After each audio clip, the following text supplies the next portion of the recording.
saya akan membagikan pelajaran Alkitab tentang surat Rasul Paulus kepada jemaat di Kolose. Kita langsung saja saudara ya. Surat Rasul Paulus kepada jemaat di Kolose. Nah, saudara, kota Kolose ini terletak di sebuah provinsi Romawi di Asia Kecil, ya, tepat di rute perdagangan timur barat yang melintas dari Efesus ke Tarsus dan ke Syria. Jadi dia dekat Laodikia, ya, di kota Kolose ini. Dan Paulus tidak pernah berkunjung ke Kolose. Ya, namun dalam suratnya Paulus menyebut orang-orang Kristen di Kolose sebagai saudara-saudara yang kudus, nah, yang percaya dalam Kristus, ya, yang jemaat di Kolose. Ya, di Kolose pasal 1 itu ayat 2. Sana dituliskan, kepada saudara-saudara yang kudus dan yang percaya dalam Kristus di Kolose. Ya, kasih karunia dan damai sejahtera dari Allah Bapa kita menyertai kamu. Jadi saudara, ini buat orang-orang percaya yang di Kolose, meskipun Paulus belum pernah ke sana. Nah, Epafras yang disebut Paulus sebagai kawan pelayanan yang kami kasihi, yang bagi kamu adalah pelayanan Kristus yang setia melayani di kota itu. Ya, jadi ada Epafras yang melayani di kota Kolose. Nah, mungkin ketika Paulus tinggal di Efesus, kira-kira 5 tahun sebelumnya, ketika semua penduduk Asia ya, mendengar firman Tuhan, dalam Kisah pasal 19 ayat 10 dan 26 ya, maka ada Filemon, Apia, ada Arkipus, Epafras, dan orang-orang lain datang kepada pertobatan. Jadi mereka bertobat. Nah, mereka semuanya menjadi saksi-saksi Kristus yang efektif ya di wilayah Asia kecil itu. Nah, gereja di Kolose terdiri dari orang-orang Yahudi maupun dari bangsa kafir. Bangsa yang sebelumnya tidak percaya kepada Tuhan, ya, tidak memiliki Allah. Nah, surat Kolose ini, ya saudara, ini sebenarnya 2 pucuk surat dan kepada 4 orang. Ya. Nah, yang bawah ini namanya Tikhikus, ya, surat yang dikirim oleh Tikhikus dari Paulus ya, kepada Kolose. Ia membawa 3 hal bersamanya, ya, surat untuk orang Kolose, ya, untuk jemaat. Kepada Onesimus, ya, dia seorang budak yang melarikan diri dari majikannya. Pada Filemon yang waktu itu tinggal di Kolose. Ya. Dan ada sepucuk surat lagi kepada Filemon khusus ya, dari Paulus. Jadi ada 2 surat tapi menjadi 1 ini. Nah, surat ini ditulis dari penjara, saudara. Ya, di pasal 4 ayat 10 di sana dicatat. Surat Paulus di sana dikatakan, salam kepada kamu dari Aristarkus, temanku sepenjara, dan dari Markus, kemenakan Barnabas. Tentang dia kamu telah menerima pesan, terimalah dia apabila dia datang kepadamu. Jadi ini tulis di penjara. Dan kemungkinan di penjara di Efesus, sebab letak kota itu cukup dekat, sehingga masuk akal ya untuk dapat ditempuh oleh seorang pelarian seperti Onesimus, ya, Onesimus yang lari dari majikannya, dia seorang budak. Meskipun ada beberapa tokoh, beberapa pengamat Alkitab bahwa Paulus dipenjara di Roma, ya, tapi lebih masuk akal dia di Efesus, ya, karena kota Efesus tidak terlalu jauh dengan kota Kolose. Karena jika benar Paulus berada di Efesus ketika dia menulis surat ini di penjara di Efesus, maka diperkirakan tahun penulisan itu di antara tahun 55 sampai 56. Ya. Pada waktu perjalanan penginjilan Paulus yang ketiga. Nah, mengapa surat-surat ini ditulis? Ya. Kedua pucuk surat ini sebenarnya ditujukan pada seluruh gereja. Ya. Kepada seluruh gereja. Bahkan kita dapat menyebutnya surat Kolose 1 dan 2 karena ada 2 pucuk surat. Nah, yang pertama, Paulus menulis surat Kolose sebab ada ajaran sesat yang diajarkan dan harus diperbaikinya. Tidak begitu jelas apa ajaran itu, tetapi mereka mempunyai pendapat yang aneh tentang kedewasaan Kristen. Ya, mereka memikirkan adanya syarat-syarat berupa pantangan-pantangan makan, hari-hari suci, dan bahkan penyembahan kepada para malaikat. Kemudian yang kedua, Onesimus. Onesimus ini rupa-rupanya adalah seorang budak yang tidak berguna, ya, budak yang tidak dapat dipercaya dan yang pada akhirnya melarikan diri. Ya, kita baca dalam Filemon pasal 1 ayat 18. Ia bertemu Paulus di penjara. Kemudian ia menjadi seorang Kristen. Ya, mungkin Paulus yang membawanya kepada Kristus. Ya, di Filemon pasal 1 ayat 10. Nah, saat itulah untuk pertama kali dalam kehidupannya ia benar-benar hidup baru sesuai dengan arti namanya. Onesimus artinya berguna. Ya. Ia benar-benar menjadi orang yang berguna dan Paulus mengirimkannya kembali ke majikannya dengan sepucuk surat. Ia memang memerlukan surat itu karena seorang budak yang melarikan diri ya dapat dimeteraikan dengan huruf P yang berarti pelarian, ya. Ia dapat disalibkan. Nah, apa yang diharapkan oleh Paulus adalah perdamaian kedua bersaudara itu, artinya Onesimus dan majikannya Filemon.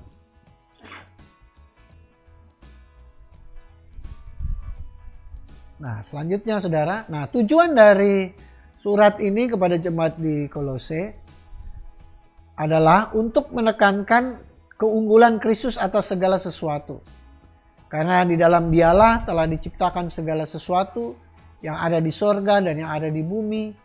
Ialah kepala tubuh, yaitu jemaat. Karena seluruh kepenuhan Allah berkenan diam di dalam Dia. Ya, di pasal 1 ayat 16-19. Dan Paulus mengingatkan jemaat bahwa segala sesuatu ada oleh atau melalui Kristus. Dan segala sesuatu diciptakan untuk Dia dan demi kemuliaannya.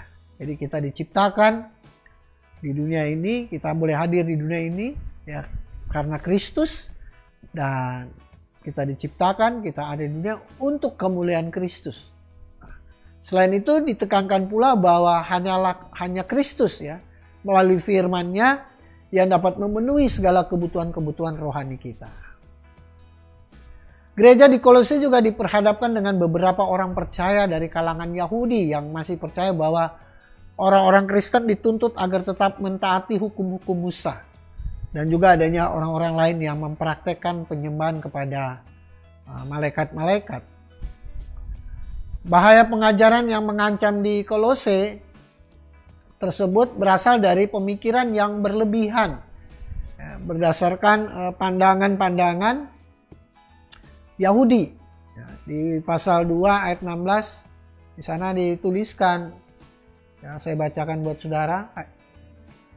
Karena itu janganlah kamu biarkan orang menghukum kamu mengenai makanan dan minuman atau mengenal hari raya, bulan baru ataupun hari Sabat.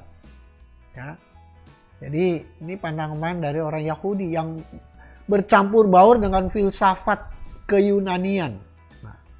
Kemudian Paulus menunjukkan bagaimana perjanjian yang lama yang menekankan tentang sunat telah digantikan oleh perjanjian yang baru yang ditetapkan oleh Yesus. Jadi tidak perlu lagi sunat. Karena perjanjian baru kita sudah hidup di dalam Yesus dan Yesus sudah membenarkan kita yang tadinya orang bersalah. Nah, karena itu Paulus mengemukakan tentang kecukupan Kristus yang dapat memenuhi segala sesuatu. Ia mengingatkan, hati-hatilah supaya jangan ada yang menawan kamu dengan filsafatnya yang kosong dan palsu menurut ajaran turun-temurun dan roh-roh dunia, tetapi tidak menurut Kristus, di ayat pasal 2 ayat 8 ya. Karena mereka mencampur adukan tradisi Yahudi dan filsafat Yunani. Nah, kemudian tujuan dari surat ini juga membuktikan bahwa orang percaya telah mendapat bagian dalam perjanjian yang baru. Paulus mengemukakan bahwa mereka bersama-sama dengan Dia, ya, dengan Yesus, dikuburkan dalam baptisan, dan di dalam Dia turut dibangkitkan juga oleh kepercayaan kepada karya kuasa Allah yang telah membangkitkan Dia dari orang mati. Ya.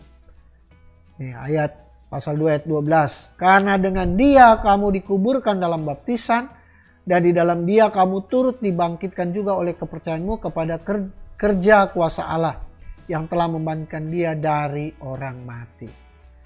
Nah selanjutnya saudara, karena itu sebagai ungkapan praktis dari kehidupan Kristus dan tanggung jawab kita sebagai orang-orang Kristen, maka kita perlu mematikan dalam diri kita segala sesuatu yang duniawi, percabulan, kenajisan, hawa nafsu, ya, nafsu jahat, dan juga keserakahan yang sama dengan penyembahan berhala. Nah, pemikiran-pemikiran yang berlebihan tersebut ya dari sebagian dari jemaat di Kolose ya, itu menurunkan kedudukan utama dari Kristus. Nah, Paulus menerimanya untuk menempatkannya di tempat yang wajar dalam rencana penyelamatan Allah. Nah, mereka telah berperan sebagai pengantara dan pengurus hukum Taurat, kata Paulus. Tetapi peranannya sudah habis sama sekali karena Kristus menguasai pemerintahan dunia semesta. Peninggiannya di sorga sudah menempatkan Kristus di atas daya-daya kosmik yang telah dilucuti kekuasaannya dahulu. Nih ayat 15 saudara, saya bacakan. Ia telah melucuti pemerintah-pemerintah dan penguasa-penguasa dan menjadikan mereka tontonan umum dalam kemenangannya atas mereka. Jadi Paulus mau menjelaskan bahwa Yesus telah menyuluti ya penguasa-penguasa, pemerintah-pemerintah. Nah, dan mereka menjadikan tontonan umum dalam kemenangannya di atas mereka. Ya. Bahwa Yesus adalah yang utama. Ya. Kemudian selanjutnya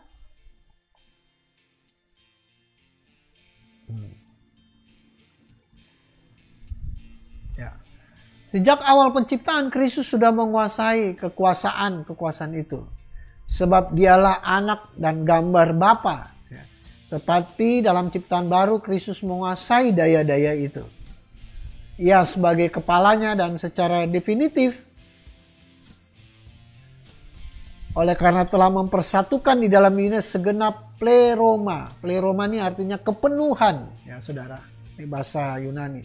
Kepenuhan beradanya, baik keberadaan Allah maupun beradanya dunia di dalam Allah ya. Pasal 1 ayat 13 sampai dengan 20.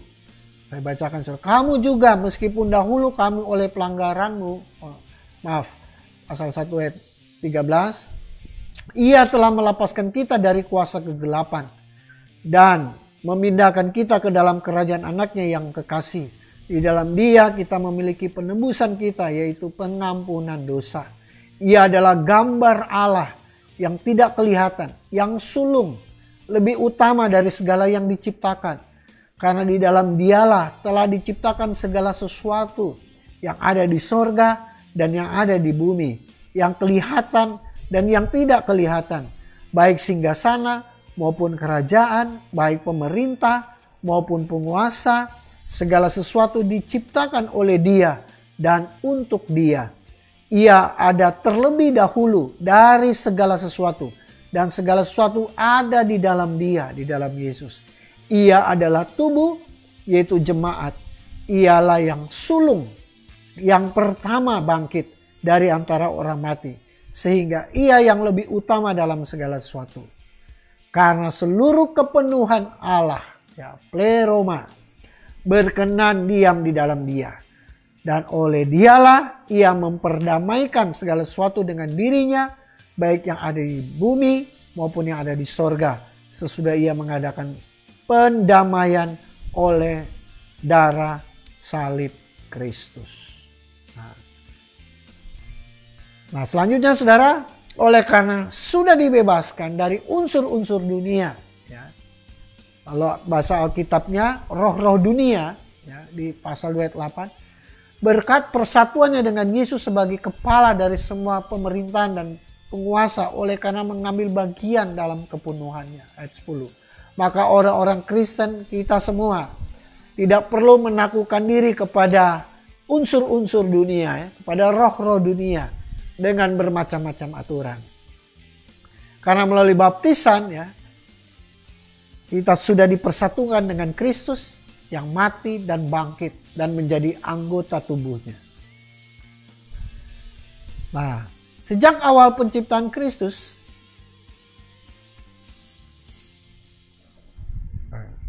gimana sekarang? Ya. Sejak awal penciptaan Kristus sudah menguasai kekuasaan-kekuasaan. Oh, ini yang tadi ya.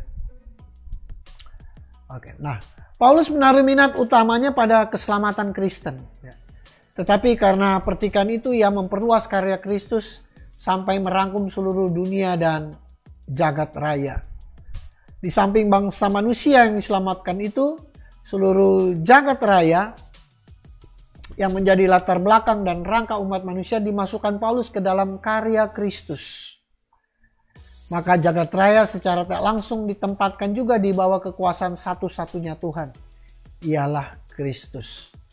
Nah, pemikiran semacam itulah yang mengakibatkan bahwa gagasan tubuh Kristus yang ditulis di terdahulu dalam 1 Korintus 12 ayat 12 diperkembangkan lebih jauh dengan menekankan bahwa Kristus sebagai kepala dari tubuhnya, bahwa karya penyelamatan diperluas sampai merangkum dunia semesta, bahwa pemandangan diperlebar, ya, pandangan kita diperlebar sehingga Kristus terutama dilihat sebagai pemenang sorgawi, sedangkan gereja sebagai yang mempersatukan, ya, gereja persatuan menyeluruh dibangun menuju Kristus sorgawi.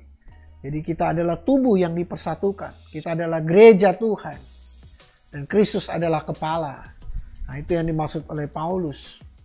Nah, isi kitab ini, saudara, terbagi atas 4 pasal. Di dalamnya kita dapat melihat dengan jelas keunggulan ajaran Tuhan Yesus dari agama-agama lain di dunia. Yang pertama, ajaran-ajaran utama dalam kitab Kolose, ya. Kita bisa baca dalam pasal 1 ayat 1 sampai 14. Ini ada salam dari Paulus kepada orang Kristen di Kolose dan di seluruh dunia, ya, bukan saja di Kolose. Nah, di bagian ini Paulus memberikan salam dan doa agar orang-orang Kristen membuahkan perbuatan baik, ya. Sabar dan tekun dalam menanggung sesuatu karena Allah telah melepaskan orang Kristen dari kuasa kegelapan, yaitu pengampunan dosa melalui Tuhan Yesus Kristus. Dan di pasal 1 ayat 15 sampai 29 ini pengajaran tentang keunggulan dari Kristus, ya. Di mana di bagian ini dijelaskan bahwa Yesus Kristus lebih unggul dari segala sesuatu. Karena segala sesuatu ada dari Dia, ya. Melalui Yesus Kristus manusia yang sudah jatuh, nah, dari Allah kini menjadi dekat karena telah diperdamaikan oleh Kristus. Jadi manusia sudah diperdamaikan oleh Kristus. Dan di pasal 2 ayat 1 sampai 23 pengajaran tentang keunggulan agama Kristen. Nah, dalam bagian ini dijelaskan bahwa keunggulan agama Kristen adalah karena di dalamnya kita dapat mengenal rahasia Allah, yaitu Yesus Kristus. Karena di dalam Kristus ada penebusan dosa dan kepastian keselamatan. Kemudian di bagian yang keempat di pasal 3 ayat 1 sampai pasal 4 ayat 18 ini pengajaran tentang keunggulan panggilan Kristen. Di mana dalam bagian ini dijelaskan bahwa panggilan Kristen adalah untuk menjadikan setiap orang menjadi manusia baru. Baru dalam arti kehidupan sehari-hari dan baru dalam hubungan dengan Allah. Nah, pesan-pesan yang penting dalam surat Kolose ini, yang pertama ada kesalahan yang harus diperbaiki. Di mana jemaat Kristen di Kolose tidak mengerti tentang kealahan Kristus. Oleh karenanya mereka tidak mengerti bahwa segala sesuatu yang mereka perlukan dapat ditemukan di dalam Yesus. Nah, itu sebabnya Paulus menunjukkan kesalahan mereka, ya, secara doktrin. Ini di pasal 1 dan 2. Kemudian Paulus menunjukkan kesalahan mereka soal praktis, ya, soal kehidupan orang Kristen yang sebenarnya harus bagaimana, ya, di pasal 3 dan 4. Kemudian pesan tentang kedewasaan yang harus dicari, yang harus diupayakan, yang harus diperjuangkan, kedewasaan iman. Karena kedewasaan mulai dari adanya pandangan terhadap kekekalan, ya, di pasal 3 ayat 1 sampai 4. Dan kedewasaan itu mempunyai aspek negatif dan positif. Yang negatif, ya, di sana Paulus tuliskan kita harus mematikan, ya.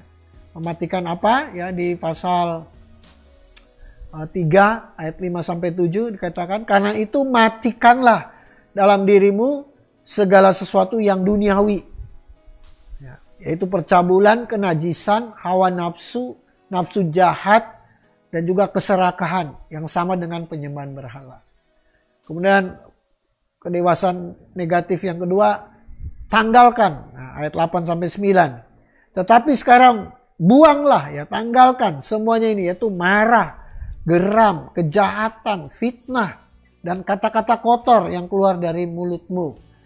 Jangan lagi kamu saling mendustai, karena kamu telah menanggalkan manusia lama serta kelakuannya. Jadi harus ditanggalkan itu. Marah, geram, kejahatan, fitnah, kata-kata kotor yang keluar dari mulut, dusta. Karena kita sudah menjadi manusia baru di dalam Kristus. Kemudian hal yang positif di pasal 3 ayat 10-14. Mengenakan manusia baru yang terus-menerus diperbaharui. Ini kedewasaan yang harus diperjuangkan. Untuk memperoleh pengetahuan yang benar tentang gambar haliknya. Pengetahuan tentang Kristus. Dalam hal ini tiada lagi orang Yunani atau orang Yahudi, orang bersunat atau orang tak bersunat, orang barbar atau orang skit, orang budak atau orang merdeka, tapi Kristus adalah semua dan di dalam segala sesuatu. Karena itu sebagai orang-orang pilihan Allah yang dikuduskan dan dikasihinya, kenakanlah belas kasihan, kemurahan, kerendahan hati, kelemah lembutan, dan kesabaran. Sabarlah kamu seorang terhadap yang lain, dan ampunilah seorang akan yang lain. Apabila yang seorang menaruh dendam terhadap yang lain, sama seperti Tuhan telah mengampuni kamu, kamu perbuat jugalah demikian. Dan di atas semuanya itu, kenakanlah kasih sebagai pengikat yang mempersatukan dan menyempurnakan. Nah, itu kedewasaan yang positif, yang memberikan dampak positif. Ada 2 tanda kedewasaan. Yang pertama, damai sejahtera Kristus memerintah dalam hati kita. Hendaklah damai sejahtera Kristus memerintah dalam hatimu, karena untuk itulah kamu telah dipanggil menjadi satu tubuh, dan bersyukurlah. Jadi orang yang dewasa, orang yang selalu memiliki damai sejahtera dalam hidupnya. Yang kedua, ayat 16-17, hendaklah perkataan Kristus diam dalam segala kekayaannya di antara kamu, sehingga kamu dengan segala hikmat mengajar dan menegur seorang akan yang lain, dan sambil menyanyikan mazmur dan puji-pujian dan nyanyian rohani kamu mengucap syukur kepada Allah di dalam hatimu. Dan segala sesuatu yang kamu lakukan dengan perkataan atau perbuatan, lakukanlah semuanya itu dalam nama Tuhan Yesus sambil mengucap syukur oleh Dia kepada Allah Bapa kita. Berarti yang kedua, orang yang dewasa adalah perkataannya, perkataan Kristus yang ada dalam kehidupannya, bahkan senantiasa selalu bermazmur, mengutarakan kata-kata puji-pujian, nyanyian rohani, selalu mengucap syukur. Itu tanda orang yang dewasa rohaninya. Kemudian ketiga, kedewasaan berhubungan dengan dunia nyata. Jemaat Kolose berpendapat bahwa kedewasaan adalah ketaatan pada agama. Paulus menghubungkannya dengan hubungan-hubungan. Jadi kedewasaan itu bukan agama, tapi hubungan suami dan istri. Ayat 18-19. Hai istri-istri, tunduklah kepada suamimu sebagaimana seharusnya di dalam Tuhan. Hai suami-suami, kasihilah istrimu dan janganlah berlaku kasar terhadap dia. Jadi hubungan suami istri. Kemudian hubungan anak-anak dan orang tua. Ayat 20. Hai anak-anak, taatilah orang tuamu dalam segala hal, karena itulah yang indah di dalam Tuhan. Hai bapak-bapak, janganlah sakiti hati anakmu, supaya jangan tawar hatinya. Kemudian kedewasaan itu bicara hubungan hamba dan majikan. Hai hamba-hamba, taatilah Tuhanmu yang di dunia ini dalam segala hal, jangan hanya di hadapan mereka saja untuk menyenangkan mereka, melainkan dengan tulus hati karena takut akan Tuhan. Apapun juga yang kamu perbuat, perbuatlah dengan segenap hatimu seperti untuk Tuhan dan bukan untuk manusia. Kamu tahu bahwa dari Tuhanlah kamu akan menerima bagian yang ditentukan bagimu sebagai upah. Kristus adalah Tuhan dan kamu hambanya. Barang siapa berbuat kesalahan, ia akan menanggung kesalahannya itu karena Tuhan telah memandang orang. Jadi hubungan kita sebagai mungkin saudara karyawan dengan atasan saudara, dengan pimpinan, ya, dalam suatu organisasi mungkin, ya, di gereja, kita harus menghormati otoritas yang lebih tinggi. Ya, ini yang bicara tentang kedewasaan hubungan. Kemudian keempat, kekristenan berhubungan dengan akar, ya, bukan dengan buah. Jadi sumbernya, dasarnya, akarnya. Nah, seringkali dikatakan bahwa sebenarnya Alkitab mendorong perbudakan. Nah, hal itu tidak benar, saudara. Tetapi perhatikan bagaimana Kristus menangani masalah perbudakan. Nah, tidak dengan menimbulkan revolusi politik yang dapat mengakibatkan kematian dan penderitaan banyak orang. Tetapi dengan membuat perubahan secara pribadi sehingga Filemon, ya, dia majikan, ya, pemilik budak, dan Onesimus sebagai budak, ya, menjadi pengikut Kristus. Nah, jadi bersaudara di dalam Kristus. Akhirnya mereka jadi sahabat, ya, bukan musuh. Nah, inilah hubungan dengan akar, ya, bukan dengan buah. Nah, itu yang dimaksud. Karena hubungan antara majikan dan budak itu bukan menimbulkan suatu konflik, ya, yang membuat ada penderitaan, ya. Di zaman dulu kalau terjadi majikan dan budak itu hubungannya tidak baik, ya, tetapi Paulus menasihatkan bagaimana antara majikan dan budak mempunyai hubungan yang indah. Jadi revolusi mengubah keadaan di luar tetapi tidak keadaan di dalam. Keselamatan mengubah segalanya. Ya. Keselamatan yang diperkenalkan Paulus di dalam Yesus justru mengubah segalanya. Kalau revolusi hanya bisa mengubah di luar, ya, tetapi tidak di dalam. Tapi kalau keselamatan dari Tuhan, kasih, ya, dari Tuhan Yesus itu mengubah segala-galanya. Kemudian kekristenan mengutamakan kerendahan hati bukan kekuasaan. Paulus adalah seorang rasul, oleh karena itu oleh karena itu mengapa ia tidak memerintahkan saja Filemon mengampuni Onesimus, tapi dia bertindak sebagai seorang saudara. Ya. Sebab ia mengharapkan bahwa Filemon juga bertindak sebagai seorang saudara. Keangkuhan adalah dosa yang ada di balik sebutan majikan. Ya. Biasa kalau majikan tuh sombong, ya, angkuh. Pada seorang dan pada orang lain sebagai budak. Kekerasan mengakibatkan kekerasan yang makin keras. Keangkuhan mendorong timbulnya keangkuhan yang makin angkuh. Tetapi kerendahan hati merupakan kebajikan yang paling rumit. Ya, karena apa? Pada saat kita sadar bahwa kita sudah rendah hati, wah, saya sudah rendah hati, justru kita kehilangan rendah hati. Nah, itu jadi rendah hati memang tuh paling sulit. Waktu kita sadar, oh, saya sudah rendah hati, ya. Di situ justru kita kehilangan makna rendah hati itu. Nah, saudara kasih dalam Tuhan. Nah, selanjutnya sebagai penerapan yang pertama tentang kedewasaan, ya. Kedewasaan adalah tema utama dalam surat Kolose. Jadi kita perhatikan ayat kuncinya di pasal 1 ayat 28. Dialah yang kami beritakan, apabila tiap-tiap orang kami dinasihati dan tiap-tiap orang kami ajari dalam segala hikmat untuk memimpin tiap-tiap orang kepada kesempurnaan atau kedewasaan di dalam Kristus. Jadi cakupannya adalah menyeluruh, ya. Setiap orang Kristen harus menuju kepada kedewasaan, kesempurnaan. Nah, sumbernya tentunya adalah Kristus, dan Paulus menyatakan kepada orang-orang Kristen tentang Kristus dengan harapan agar mereka mengikuti teladan Kristus. Buktinya tampak dalam hubungan sosial, ya. Kristen yang dewasa akan mempunyai hubungan yang baik. Baik itu suami dan istri, anak dan orang tua, majikan dan karyawannya, ya. Kedewasaan yang kedua adalah sikap dewasa yang Paulus harapkan pada Filemon, ya. Kristen dewasa tidak berperilaku seperti orang lain. Seperti Kristus mengampuni Filemon, dia juga harus mengampuni Onesimus.